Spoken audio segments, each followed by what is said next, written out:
Test. Hey guys, welcome back to Gone Wild Australia. In this episode, guys, it's going to be slightly different to the normal episodes. We're mixing it up a little bit and we're going to be answering some questions that you guys asked. Also going to be including clips from this week that we've experienced. So if you want to follow us on Instagram, that'll be down in the description. Let's just get straight into it. How do you guys charge your phone? Us and charging phones is it's just a complete disaster.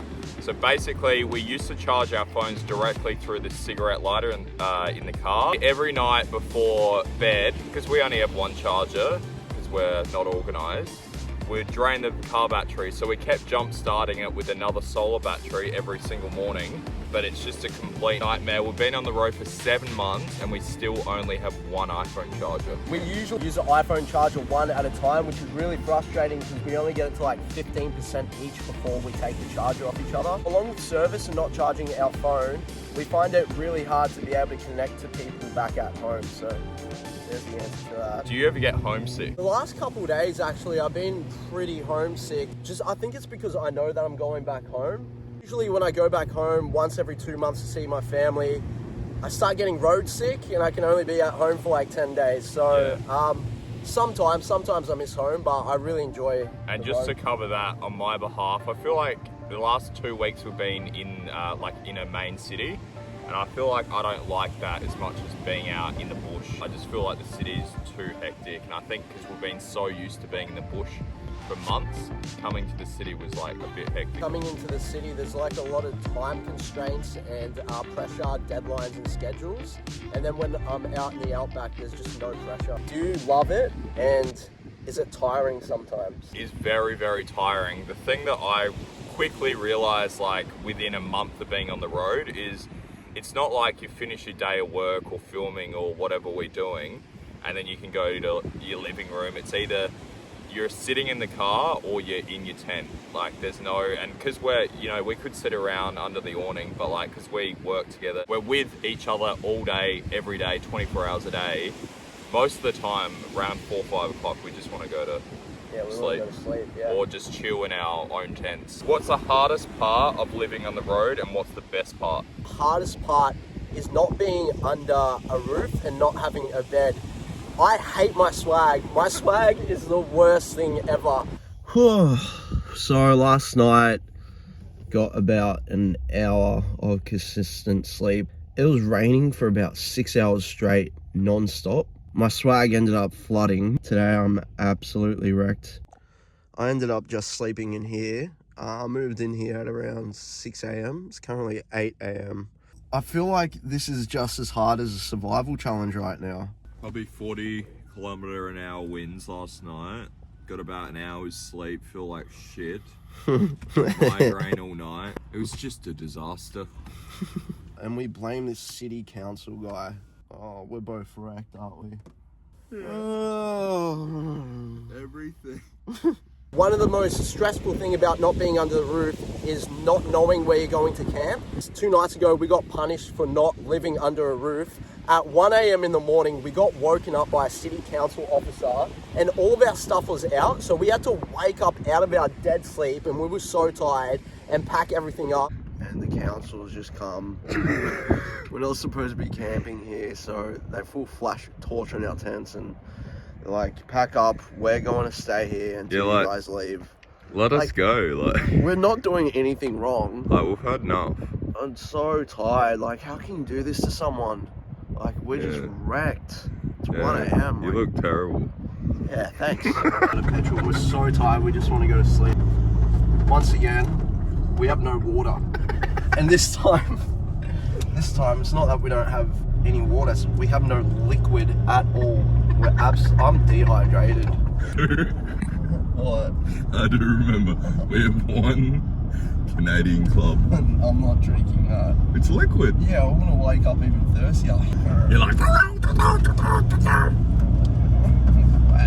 you need to sleep, nothing. Don't ever call me my friend again. Alright, so what we're gonna try and look out for is a tap, just a water tap. Yeah, that's all I'm thinking about. And these salt vinegar babies aren't helping. No. There's a public toilet right there. I think we can get some water.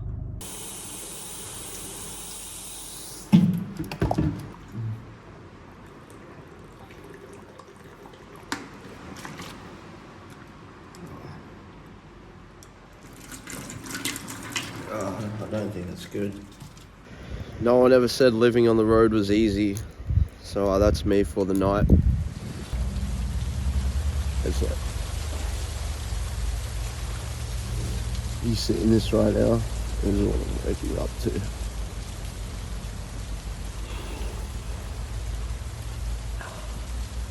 This swag is the worst thing ever. So guys, that's probably the hardest, not knowing what's going to happen to you when you're in the outback, completely in the wild with people you don't know.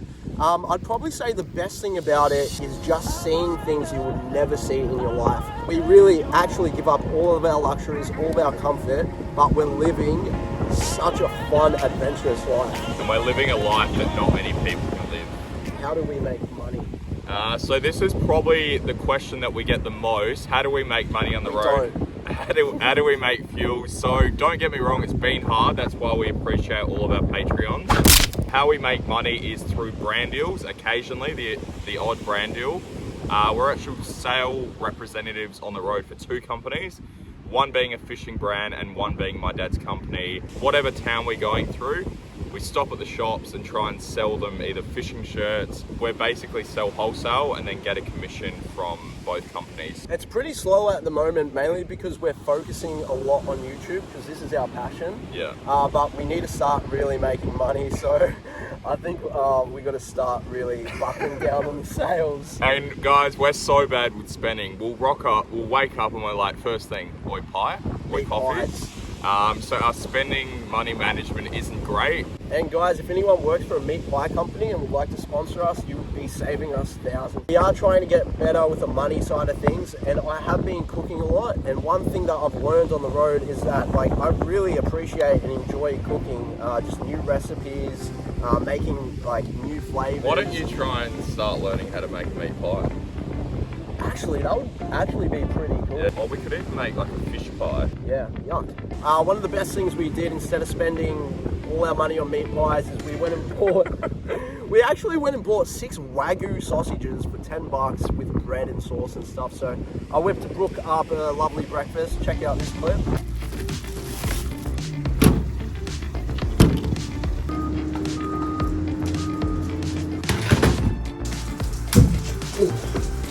I was not expecting that. That's never happened before.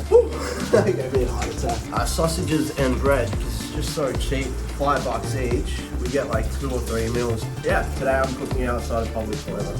It is not good weather at all. We're in the middle of winter right now, and you can really tell.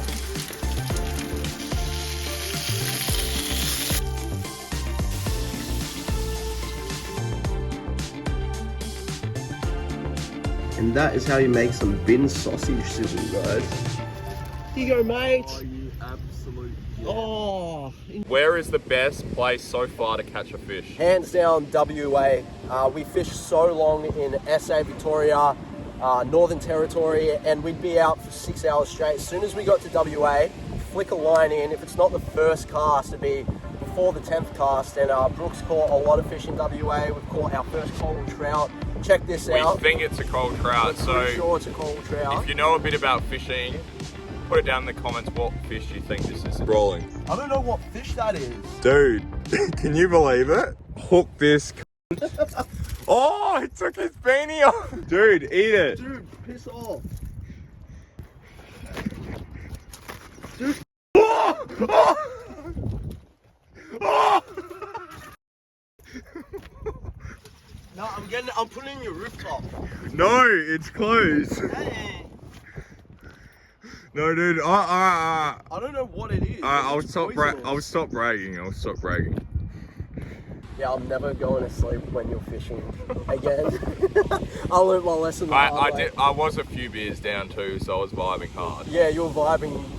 You would not stop till that fish was in my swag. Yeah, it was great. I was actually really upset because you know when you just doze off Yeah, yeah. and then you yeah. get a fish smacked in your face, you probably don't. But Yeah, I've that's never what- had that because yeah. you never really catch fish. Oh. Can you point out one of your hardest moments in the past 7 months being on the road? Oh. We've been through so many struggles. We just feel like every single week there's something new, but the most stressful week of our lives was when the van transmission just blew, and we had to keep restarting the car about 30 times to get 3 hours back to South Australia to replace the transmission. Just made it in time, but that was definitely the most stressful. Pretty glad that the van shut itself, because now we have a 4-wheel drive, and I can't really see us doing like WA with it, like a normal car. Yeah, one thing we always say to each other is that everything always works out. Yeah, like, we're so lucky, we don't know how it does, but it does. Yeah, and it always does. There's going to be a day that it doesn't, and then we'll deal with it. But, Yeah. But it'll always end up being okay, Yeah. even if it takes a week or two.